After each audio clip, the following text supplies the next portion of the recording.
So, the title is the Tawheed, the oneness of Allah, which means singling out Allah with all our acts of worship. Because this book talks about what? Tawheed, unity of worship. The whole book talks about the unity of worship. So here Allah subhanahu wa ta'ala is saying, وَقَضَى رَبُّكَ أَلَّا تَعْبُدُوا إِلَّا إِيَّاهُ. This is what is relevant. That, and your Lord has decreed, commanded that you worship none but Him. This is what is relevant to the title. Are you following? أَلَّا تَعْبُدُوا إِلَّا إِيَّاهُ. You worship no one but Allah. Is this clear? So you should know what is relevant from the evidence. Which portion of the evidence is relevant to the title. Are you following? Okay. أَلَّا تَعْبُدُوا إِلَّا إِيَّاهُ وَبِالْوَالِدَيْنِ إِحْسَانًا. And that you should be dutiful to your parents. If one of them or both of them attain old age in your life, say not to them a word of disrespect, nor shout at them, but address them in terms of honor. And lower unto them the wing of submission and humility through mercy. And say, my Lord, bestow on them your mercy, as they did bring me up when I was small. Now, so Allah subhanahu wa ta'ala, after He emphasized that we should worship no one but Him, He also said that we should be dutiful to our parents, kind to our parents who looked after us when we were young. And subhanallah, my dear brothers and sisters, you find the Quran always reminding us about our duty towards our parents. And you'll not find Him except in one place. He reminded the parents about their children. Why? Because they don't need to be reminded. They don't need that. It is there something instinctive, something built within themselves to look after you. They love you. They do everything for you. But He reminds the children who did not see the sufferings of the parents. You didn't see the suffering of your mother. How many nights she was awake. You didn't see what she went through the pregnancy. You didn't see what they were going through when you were sick. Taking you from one hospital to the other hospital, taking you from one country to another country. So that's why you need to be reminded about your duty towards them, that you have to be grateful to your parents, even if they're not Muslims. Even if they are not Muslims, they're still your parents. And subhanallah, if they are not Muslims and Allah guided you, you should actually serve them more and be dutiful to them more, so that they will love Islam. And they would say, subhanallah, Allah has changed our son. He became a better child, more obedient. He respects us more. Is this what Islam is about, dear brothers and sisters? One of the scholars of Islam, he came to his class late, and they asked him, he said, do you know why I'm late? He said, no. He said, I was in the Jannah.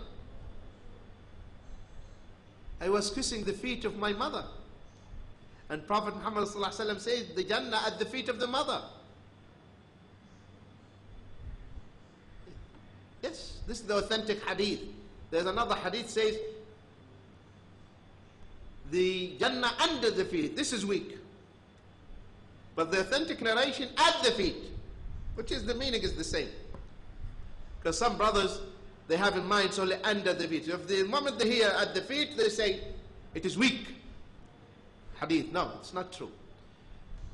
So Allah subhanahu wa ta'ala made the Jannah at the feet of your mother, which means you have to be close to your mother, obedient, serving her.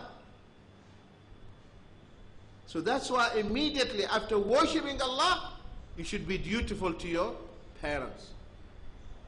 And Allah forbids you from saying even uff, which is just a word of showing disrespect, to express your anger, blowing air. You are not allowed to do that. It is a sin. Which religion teaches this except Islam? You should not say uff to them, even if they are not non-Muslims. If they are not Muslims, they are non-Muslims. Still they are your parents. Still you have to love them.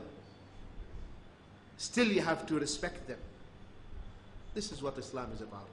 This is what Islam teaches its followers.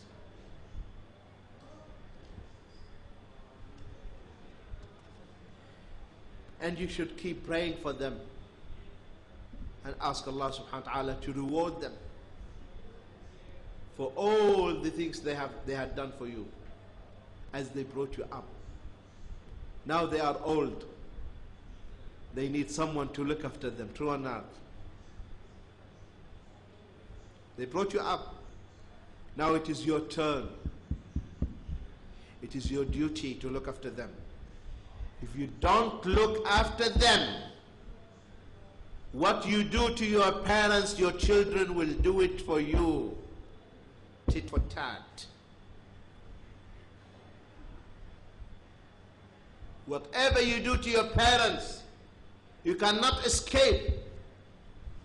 You mistreat them. You disrespect them. It is there in store for you ahead.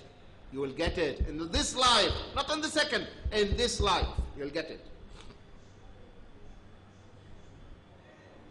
A story we heard from the elders. They said a man, he pulled his father down the stairs,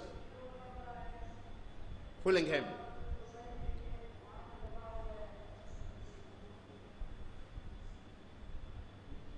And his father passed away. His child grew up and he became old, and his son did the same thing. He pulled him down the stairs. Exactly like what he did to his father. The child did to his father as his father did to his grandfather. Are you following?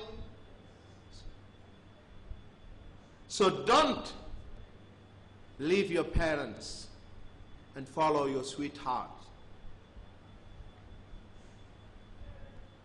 your wife. You ignore your parents. They are old. They need someone to look after them. So your wife, if she really loves you, she will look after your parents.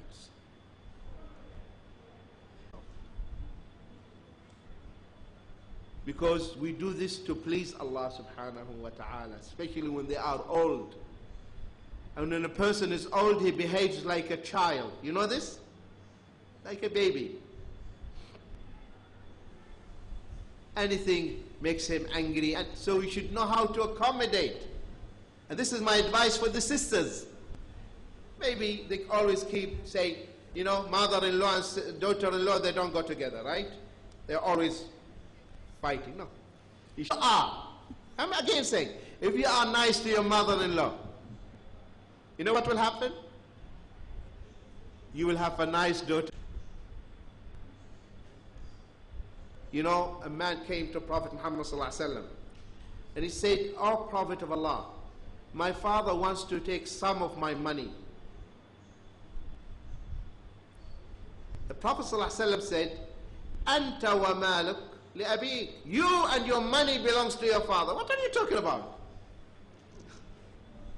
You and your money belongs to your father. Your father can come, take whatever money he wants, and he can leave. You and your money belongs to your father.